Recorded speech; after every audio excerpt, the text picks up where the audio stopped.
तर अद्वैत मतानुसार अनुमिति की रीति हा विषय काल झाला होता ना, करायला. काल कोण होतं?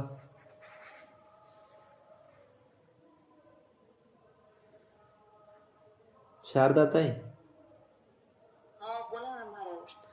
हा झाला होता का विषय?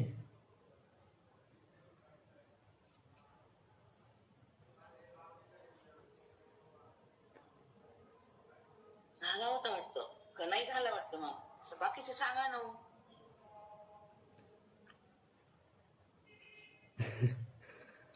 चला हे घेऊ, हो की न हो. नैयायिकानुसार आणि मीमांसकानुसार अनुमिती कशी होते याची पद्धत सांगितली. नैयायिकामध्ये विशेष परामर्श आहे आणि मीमांसक परामर्शाला मानित नाहीत. एवढंच दोघांमध्ये फरक आहे.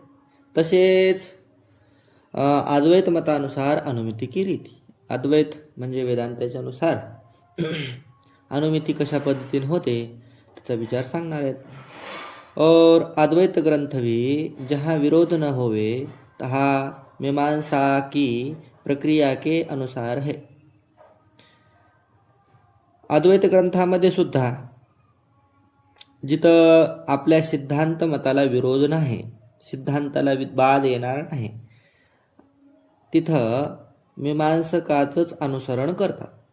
मीमांसकाने जी प्रक्रिया सांगितली त्याचं अनुसरण करतात. याते अद्वैत मत में भी परामर्श कारण नाही. अद्वैत मतामध्ये सुद्धा परामर्श कारण नाही. नैयायिकाने मानला, मीमांसकाने नाही मानला. मीमांसकाचंच अनुसरण अद्वैत मतवाल्याने केलं. अद्वैत मतवाली सुद्धा परामर्शाला कारण मानत नाहीत. किंतु महानसादिकन में जो व्याप्ति का प्रत्यक्ष रूप अनुभव होवे है सो अनुमिति का कारण है. महानसादिक म्हणजे दृष्टांतामध्ये जे महानस म्हणजे स्वयंपाकघर, तिथं जी व्याप्तीचं प्रत्यक्ष रूप अनुभव होतो, प्रत्यक्ष रूप अनुभव होतो म्हणजे तिथं दिसतं की धूमही आहे आणि वन्नी आहे. प्रत्यक्ष रूप अनुभव होवे सो अनुमिति का कारण है. तो प्रत्यक्ष रूप अनुभव हाच अनुमितीचं करण आहे. सो व्याप्ति के अनुभव के उद्भूत संस्कार व्यापार है. आणि नंतर ते व्याप्तीचं स्मरण, त्या व्याप्ती स्मरणाचे जे उद्भूत संस्कार, ते अनुभवाचे संस्कार बरं का.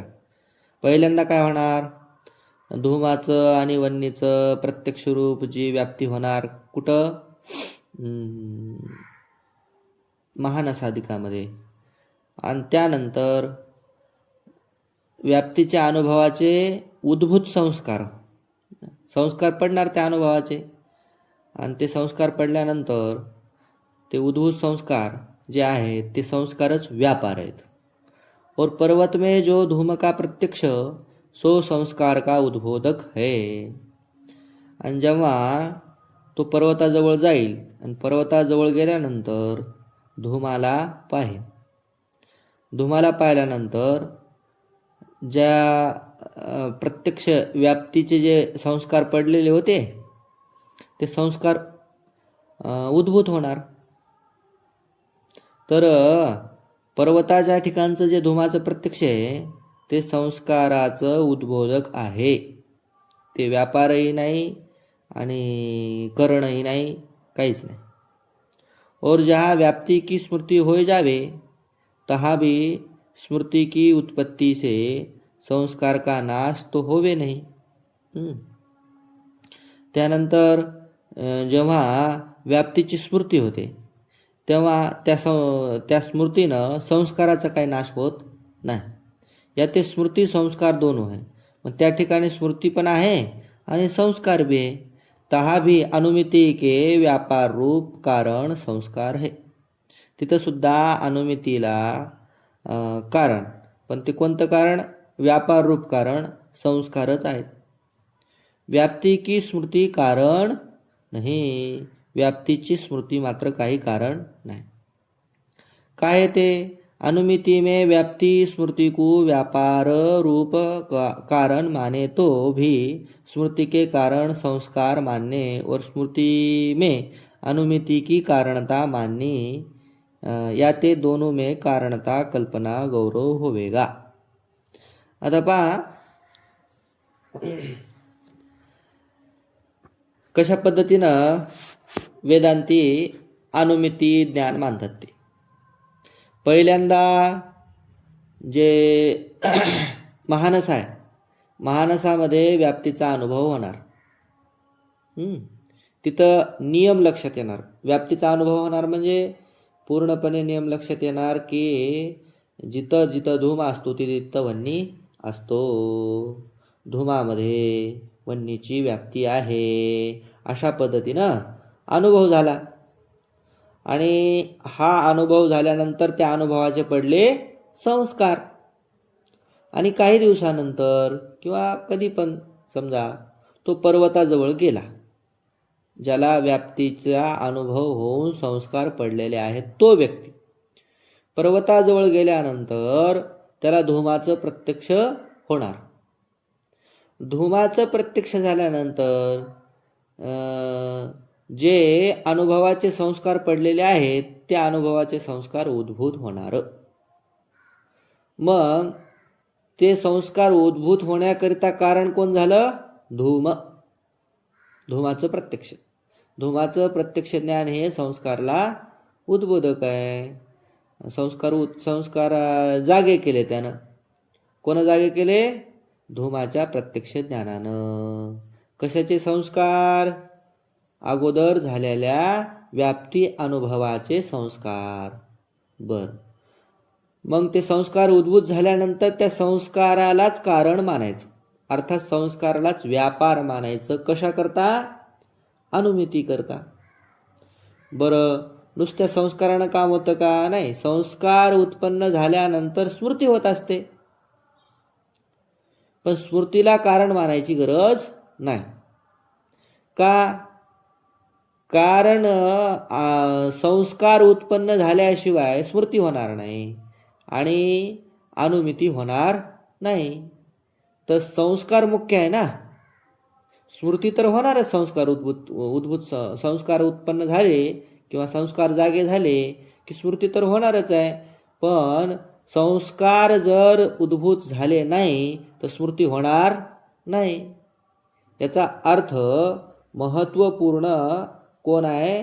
तर उद्भूत संस्कार आहेत. इथं जी स्मृती आहे त्या स्मृतीला काही कारणता मानलेली नाही. तर स्मृतीला कारणता का नाही याच्याविषयी बोलतात. स्मृती कारण का मानायची नाही हो? संस्कारालाच कारणता का मानायची? तर सांगतात अनुमिति में व्याप्ति स्मृति को व्यापार रूप कारण माने तो भी स्मृति के कारण संस्कार मानने. इथपर्यंत पहा. अनुमितीमध्ये व्याप्तीच्या स्मृतीला व्यापार रूप कारण समजा मानलं तरी पण संस्कार तर मानावंच लागणार का नाही? मानावंच लागणार. और स्मृति में अनुमिति की कारणता माननी, या ते दोनों में कारणता कल्पन गौरव होवेगा. एक तर संस्कार बी मानावं लागणार आणि त्यानंतर स्मृतीला सुद्धा अनुमितीची कारणता मानावी लागेल. अर्थात अनुमितीला कारण स्मृती सुद्धा मानावी लागेल. म्हणजे संस्कारही कारण झाले आणि स्मृतीही कारण झाली. मग दोन कारण झाल्यामुळं हे गौरव आला. गौरव दोष झाला आहे ना. मोठं झालं. एवढं मोठं मानण्याची काही गरज नाही. और स्मृति के कारण माने जो संस्कार तिनको अनुमिति कारणता माने तो स्मृति की कारणता त्याग लागव है. स्मृतीलाही कारण असणारे जे संस्कार आणि त्याच्यापासूनच अनुमिती होते है ना. संस्कारापासूनच अनुमिती होते किंवा संस्कारालाच काय म्हणायचं? अनुमितीला कारणता मानायचे. अनुमितीकरिता संस्कारालाच कारणता जर मानली तर स्मृतीचा त्याग, स्मृतीला सोडून देणं हे काय होतं, लाघव होतं. एरवी संस्कार तर मानावंच लागणार दोन्ही पद्धतीनं. स्मृतीला कारण मानलं तरी संस्कार मानावंच लागणार आहेत, नुसत्या संस्काराला कारण मानलं तरी संस्कार मानावंच लागणार आहेत. मग त्याच्यापेक्षा त्या स्मृतीचा त्याग करून टाका. इसरी तिसे व्याप्ती का अनुभव करण आहे ना. व्याप्तीचा अनुभव म्हणजे महानसाधिकामध्ये व्याप्तीचा अनुभव हे झालं करण. और मग करण म्हणल्यानंतर एक व्यापार मानावं लागतं. व्यापार कोणाला मानायचं, और वर संस्कार व्यापार आहे, संस्काराला व्यापार म्हणा. अनुमिती फल आहे आणि अनुमितीला फल मानायचं है ना. यह वेदांत परिभाषा अधिक अद्वैत ग्रंथन की रीती है. अशा पद्धतीनं वेदांत परिभाषा अधिक अद्वैत ग्रंथाची रीत सांगितली, ही त्यांची पद्धत आहे. नैयायिक की नाही परामर्श अनुमिती का कारण नाही. नैयायिकाप्रमाणे सर्व नैयायिकाने परामर्श मानलेला आहे, पण वेदांत मतामध्ये मात्र नैयायिकाप्रमाणे परामर्श अनुमितीला कारण नाही. आता व्याप्तीला यांनी फारच स्मृतीला फार गौणता दिली. स्मृतीला कारण मानण्याची गरजच नाही असं हे म्हणाले. कोण? वेदांत परिभाषाधिकावाले, वेदांत परिभाषाधिकाचा पक्ष धरणारे वेदांती. कशाला कारणता म्हणजे व्यापार कोणाला म्हणतात, तर संस्काराला व्यापार म्हणतात. करण कोणाला म्हणतात, तर व्याप्तीचं जे महानसाधिकामध्ये झालेलं प्रत्यक्ष ते झालं करण, संस्कार झाले व्यापार, अनुमिती झाली फल. इथं स्मृती काहीच नाही, स्मृतीचा तर त्यागच केला. तर मग दुसरे काय म्हणतात, व्याप्ती की स्मृती की व्यापारता. व्याप्तीची जी स्मृती आहे त्या स्मृतीलाच व्यापारता करणार, आणि संस्कार की अव्यापारता, संस्काराला अव्यापार ठरवणार. आतापर्यंत आपण काय ऐकलं, संस्कारच व्यापार आहेत, आणि आता त्या संस्कार व्यापाराचं करतील खंडन. लक्ष द्या. और जो संस्कार को अनुमिती व्यापार नाही माने, संस्काराला जे अनुमितीचं व्यापार मानत नाहीत, स्मृती को व्यापार माने, स्मृतीला व्यापार मानतात, तो भी सिद्धांत की हानी नाही. तरी पण सिद्धांताला काही बाद येत नाही, सिद्धांताची हानी होत नाही. व्यापार संस्काराला माना किंवा स्मृतीला माना. संस्काराला व्यापार नाही मानलं, स्मृतीला मानलं तर काय फार फरक पडत नाही. यद्यपि वेदांत परिभाषादि ग्रंथन में विरोध है. विरोध येईल कोणाशी, वेदांत परिभाषादि ग्रंथांशी. तथापि युक्ति से अर्थ निर्णय करने ते आधुनिक ग्रंथ के विरोध से हानि नहीं. त्यांच्याशी विरोध आला तर येऊ द्या. का? युक्तीनं अर्थ प्रतिपादन करणाऱ्या ग्रंथांचा विरोध जर झाला तरी काही हरकत नाही. आता हे वेदांत परिभाषाधिकांनी कुठं प्रमाण स्मृतीमध्ये प्रमाण म्हणून संस्काराला व्यापारता दिलेली आहे असं काही नाही. युक्तीनं सांगितलेलं, युक्तीनं अर्थ निर्णय केल्यामुळं आधुनिक ग्रंथाचा विरोध झाला तरी काही हानी होणार नाही. हानी कधी होत असते, किंतु श्रुति स्मृति के विरोध से अथवा सिद्धांत विरोध से हानी होवे. हानी श्रुती आणि स्मृतीला विरोध झाला किंवा सिद्धांताला विरोध झाला तर हानी है. अनुमिति का व्यापार रूप कारण स्मृति है अथवा संस्कार है, इस अर्थ में श्रुति स्मृति उदासीन है और सिद्धांत भी उदासीन है. अनुमितीला व्यापार माना, व्यापार रूप कारण अनुमितीचं जे व्यापार रूप कारण स्मृतीला माना किंवा संस्काराला माना. याबद्दल श्रुती स्मृती उदासीन आहे, त्यांना काही घेणं देणं नाही. तुम्ही स्मृतीला व्यापार माना अथवा संस्काराला व्यापार माना. व सिद्धांत बी उदासीन आहे, सिद्धांताला सुद्धा त्याचं काही घेणं देणं नाही. है ना?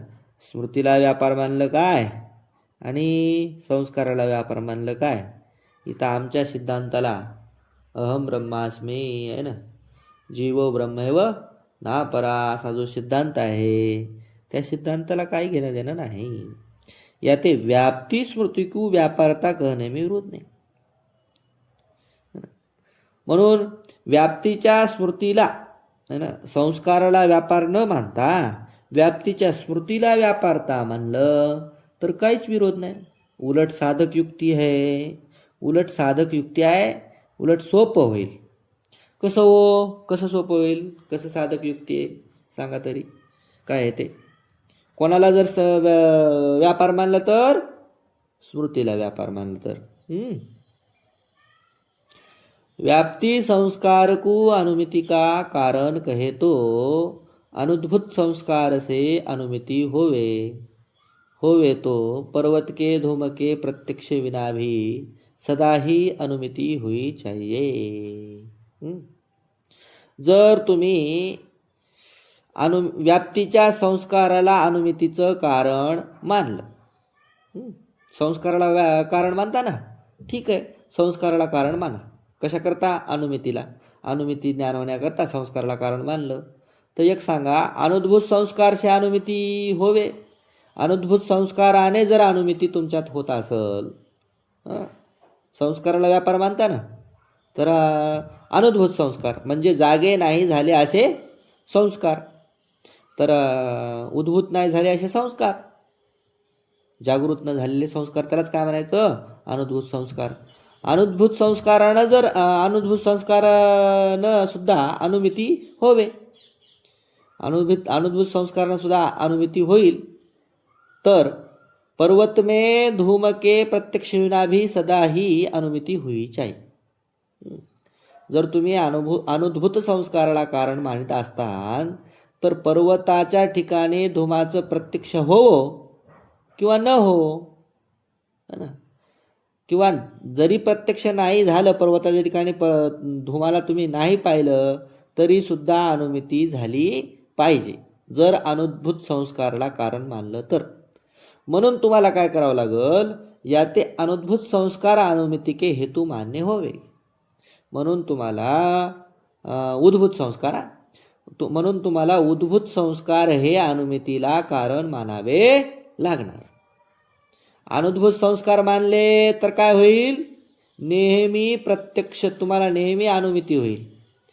धूम न पाहता सुद्धा तुम्हाला नेहमी अनुमिती होईल. म्हणून उद्भूत संस्कार अनुमितीला कारण मानावं लागणार. और उद्भूत संस्कारणते ही स्मृती होवे है. उद्भूत संस्काराने स्मृती होणार. स्मृतीचा नियम काय? स्मृती कधी होत असते?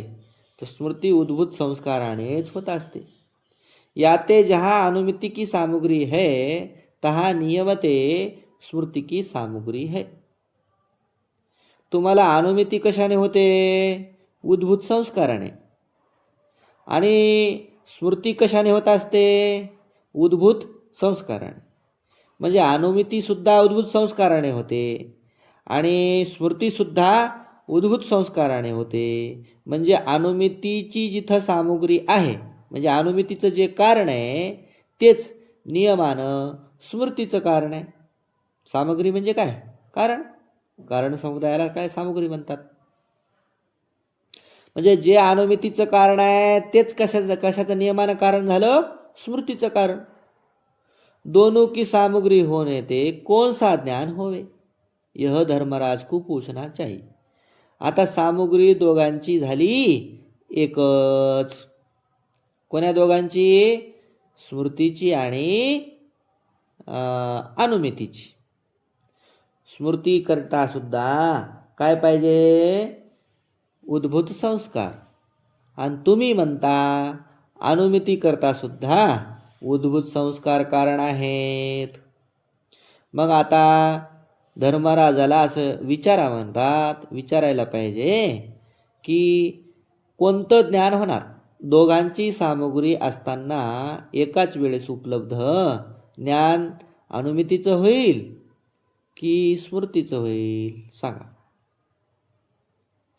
तर परस्पर प्रतिबद्धता और प्रतिबंधकता माने तो गौरव दोष होवेगा, है ना. तर परस्पर दोघं एकूण एकाला, एक आहे प्रतिबंधक, एक आहे प्रतिबद्ध, असं जर मानलं तर गौरव दोष होईल. प्रतिबंधक म्हणजे प्रतिबंध करणार, प्रतिबद्ध म्हणजे ज्याचा प्रतिबंध झाला ते, अशा पद्धतीनं एकूण एकाला काटछाट करणारे असं म्हणले, है ना, तर गौरव दोष होईल. आणि याच्याकरता काही युक्तीसुद्धा नाही. त्यालाच काय म्हणायचं, विनिगमनाविरह. विनिगमनाविरह म्हणजे प्रबळ युक्ती. प्रबळ युक्तीसुद्धा नाही तुमच्याकडे, होवेगा. और अनुभव विरोध होवेगा. आणि असं काहीतरी तुम्ही वाकडं तिकडं काहीतरी केलं तर अनुभवाशी विरोध येईल, कारण असा अनुभव कोणाला नाही. तर पुन्हा समजून सांगतात काय आहे ते. पर्वत में धूम दर्शनते, धूम में वन्नी की व्याप्ती का स्मरणते, उत्तर काल में अनुमिती होवे. पर्वताच्या ठिकाणी धुमाचं दर्शन झालं, आणि धुमाचं दर्शन झाल्यानंतर धुमाच्या ठिकाणी वन्नीच्या व्याप्तीचं स्मरण, है ना. धूम पाहिल्यानंतर वन्नीच्या व्याप्तीचं होणार स्मरण, आणि स्मरण झाल्यानंतर दुसऱ्या क्षणाला उत्तर कालामध्ये काय होत असते, अनुमिती होत असते. य बुद्धिमानो के अनुभव सिद्ध है. हे सरळ बुद्धिमान लोकांच्या अनुभवानं सिद्ध झालेली गोष्ट आहे. अनुमिती से व्याप्ती स्मृती का प्रतिबंध अनुभव विरुद्ध आहे. आणि अनुमिती झाली म्हणजे अनुमिती ही व्याप्तीच्या स्मृतीला प्रतिबंध करते, हे अनुभवाविरुद्ध आहे. पहिल्यांदा काय संस्कार आहेत ना, संस्कारानंतर काय अनुमिती आहे. मध्ये स्मृती जी आहे त्या स्मृतीला अनुमितीनं प्रतिबंध केला असं मानणं अनुभवाच्या विरुद्ध आहे. और जहाँ दो ज्ञानों की सामग्री दो होवे, तहा एक सामग्री का दूसरी सामग्री प्रतिबंध होवे है. जिथं दोन ज्ञान वेगवेगळे असतील तर एका ज्ञानाची सामग्री दुसऱ्या ज्ञानाच्या सामग्रीला प्रतिबंधक होत असते. इथं मात्र तसं नाही. यहाँ अनुमिति की सामग्री और स्मृति की सामग्री एक संस्कार है. इथं मात्र अनुमितीची सामग्री कोण, संस्कार, आणि स्मृतीची सामग्री कोण, संस्कारच. ताका प्रतिबद्ध प्रतिबंधक भाव बने नाही. त्या दोघांचा प्रतिबंधक भाव होऊ शकत नाही. ते एकूण एकाला काटछाट करणार नाहीत. और अनुमिति से स्मृति का प्रतिबंधक है तो अनुमिति भविष्यत है. आणि दुसरी गोष्ट, अनुमितीनं स्मृतीचा प्रतिबंध केला, अनुमितीनं स्मृतीला होऊ दिलं नाही असं जर तुम्ही म्हणाल तर अनुमिती आता झालीच कुठं, अनुमिती होणार आहे. तर अनुमिती म्हणजे उत्पन्न होण्याच्या अगोदरच प्रतिबंध करेल असं होऊ शकत नाही. सो उपजी नाही, अजून उत्पन्न झाली नाही. ताकू प्रतिबंधकता संभवे नाही. म्हणून अनुमितीला प्रतिबंधक मानणं आणि तिच्या ठिकाणी प्रतिबंधकता मानणं संभवत नाही, शक्य नाही. कारण अनुमिती कशी आहे, भविष्यात आहे. भविष्यात गोष्ट अगोदरच्या गोष्टीला कशी प्रतिबंधक होईल बरं.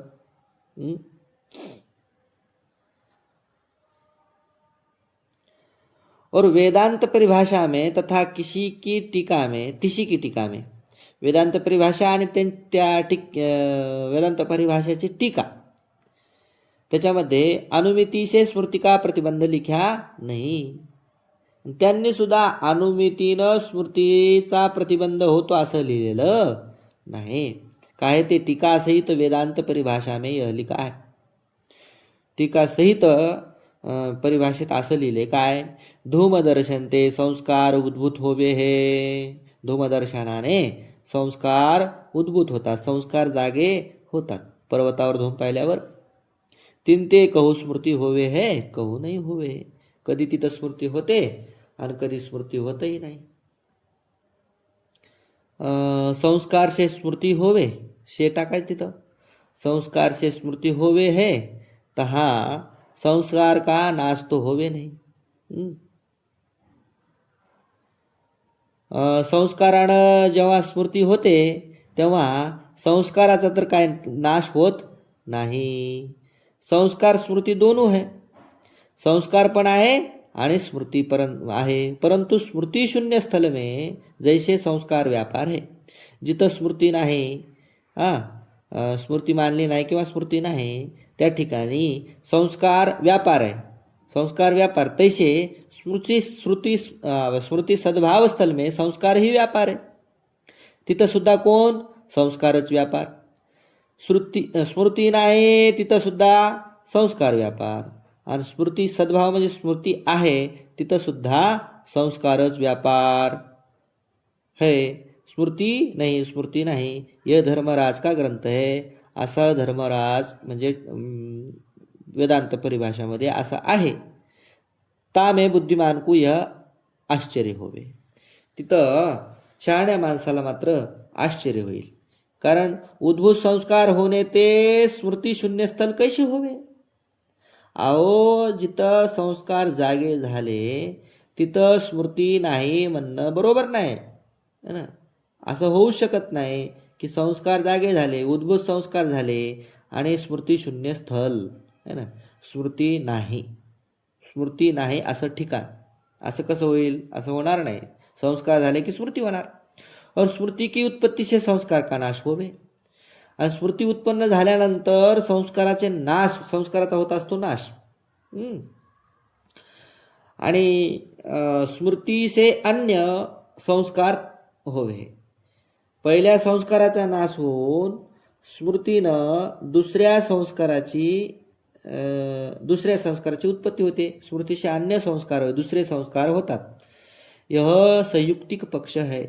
असा पक्ष मानणं संयुक्तिक आहे ना, युक्तिसहित आहे, बरोबर आहे. ताका उपपादन ग्रंथांतरण में प्रसिद्ध आहे. त्याचं उपपादन म्हणजे संपादन. अशा पद्धतीचं सांगणं दुसऱ्या ग्रंथामध्ये प्रसिद्ध आहे. दुसऱ्या ग्रंथामध्ये असं सांगितलेलं आहे. वेदांत परिभाषा सोडून दुसऱ्या वेदांताच्या ग्रंथात या पक्ष में स्मृति संस्कार दोनों की युक्ति सर्वथा विरुद्ध है.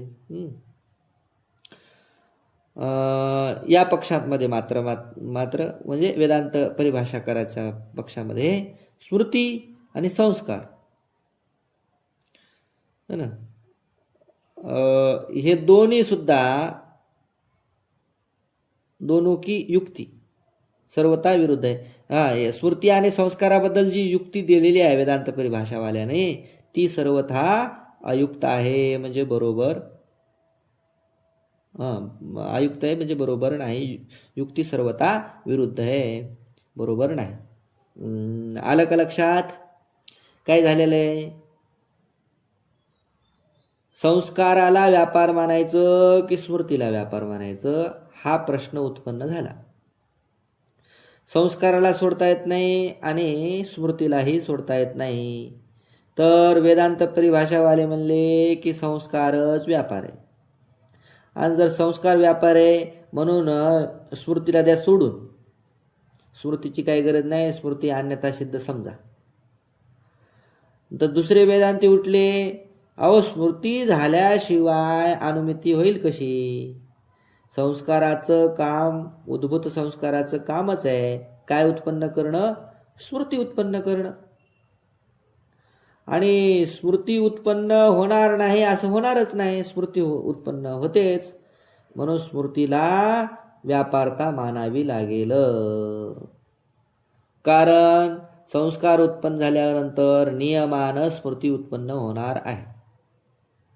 त्या स्मृतीला प्रतिबंध करणारं कोणीही नाही.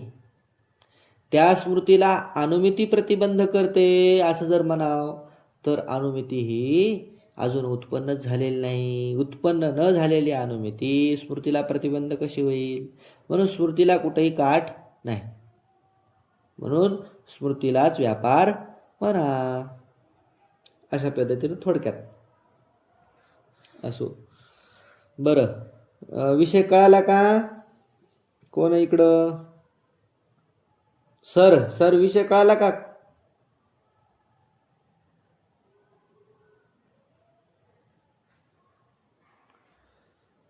संस्कार आणि काय संस्कार आणि स्मृती. स्मृतीला व्यापार मानायचं. आता सरळ सरळ उत्तर द्या. स्मृतीला व्यापार मानायचं की संस्काराला?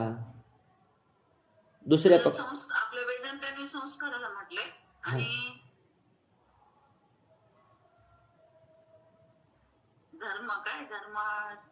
धर्मराज धुरींद्र त्यांनी मग स्मृतीला म्हणले ना? नाही, जरा उलट झालं.